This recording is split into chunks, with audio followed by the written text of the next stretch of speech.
ನಮಸ್ಕಾರ, welcome to ಸುಬ್ಬೂಸ್ kitchen. ಇಂದು ನಾವು brinjal ಎಣ್ಗಾಯಿ ಮಾಡುವ ವಿಧಾನವನ್ನು ತಿಳಿದುಕೊಳ್ಳೋಣ.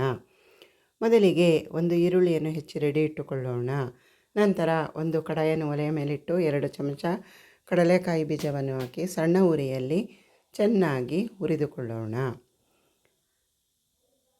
ಕಡಲೆಕಾಯಿ ಬೀಜ ಒಂದು 90% ಹುರಿದ ನಂತರ ಅದೇ ಕಡಾಯಿಗೆ 1 ಚಮಚ ಹುಚ್ಚೆಳ್ಳು ಮತ್ತು 1 ಚಮಚ ಬಿಳಿ ಎಳ್ಳನ್ನು ಹಾಕಿ ಡ್ರೈ ರೋಸ್ಟ್ ಮಾಡಿಕೊಳ್ಳೋಣ.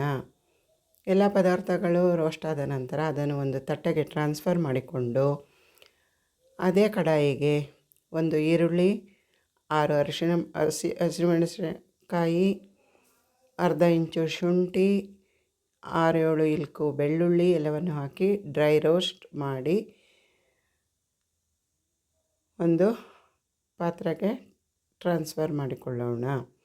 ನಂತರ ಸ್ವಲ್ಪ ತೆಂಗಿನಕಾಯಿ ತುರಿ ಜೊತೆ ಡ್ರೈ ರೋಸ್ಟ್ ಮಾಡಿಟ್ಟುಕೊಂಡ ಎಲ್ಲ ಪದಾರ್ಥಗಳನ್ನು ಹಾಕಿ ಸ್ವಲ್ಪ ಕೊತ್ತಂಬರಿ ಸೊಪ್ಪನ್ನು ತೊಳೆದು ಹಾಕಿ ಸ್ವಲ್ಪ ಹುಣಸೆಹಣ್ಣು ಹಾಕಿ ರುಬ್ಬಲು ಬೇಕಾದಷ್ಟು ನೀರನ್ನು ಹಾಕಿ ಚೆನ್ನಾಗಿ ರುಬ್ಬಿ ಇಟ್ಟುಕೊಳ್ಳೋಣ.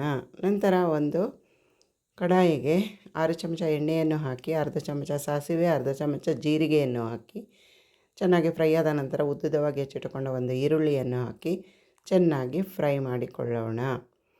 ಈರುಳ್ಳಿ ಚೆನ್ನಾಗಿ ಫ್ರೈ ಆದ ನಂತರ 2 ಕಡ್ಡಿ ಕರಿಬೇವಿನ ಎಲೆಗಳನ್ನು ತೊಳೆದು ಹಾಕಿಕೊಳ್ಳೋಣ. ಅದು ಚೆನ್ನಾಗಿ ಫ್ರೈ ಆದ ನಂತರ ಹೆಚ್ಚಿಟ್ಟುಕೊಂಡ ಬದನೆಕಾಯಿ ಹೋಳುಗಳನ್ನು ಹಾಕಿ ಚೆನ್ನಾಗಿ ಫ್ರೈ ಮಾಡಿಕೊಳ್ಳೋಣ. ಚೆನ್ನಾಗಿ ಫ್ರೈ ಮಾಡಿ ಮುಚ್ಚಳ ಮುಚ್ಚಿ 3 ನಿಮಿಷ ಬೇಯಿಸಿಕೊಳ್ಳೋಣ. ಬದನೆಕಾಯಿ ಎಣ್ಣೆಯಲ್ಲಿ ಚೆನ್ನಾಗಿ ಫ್ರೈ ಆಗಿ ಬೆಂದ ನಂತರ ರುಬ್ಬಿಟ್ಟುಕೊಂಡ ಮಸಾಲೆಯನ್ನು ಹಾಕಿ ಸ್ವಲ್ಪ ಫ್ರೈ ಮಾಡಿ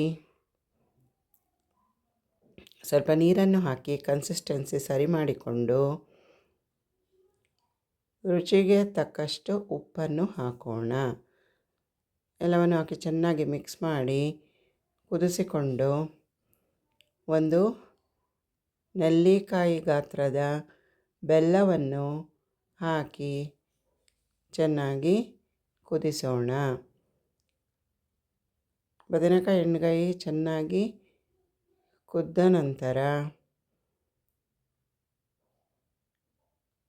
ಎಣ್ಗಾಯಿ ಸವಿಯಲು ಸಿದ್ಧ. ಇದು ತುಂಬ ರುಚಿಕರವಾದ ಸೈಡ್ ಡಿಶ್. ಧನ್ಯವಾದಗಳು.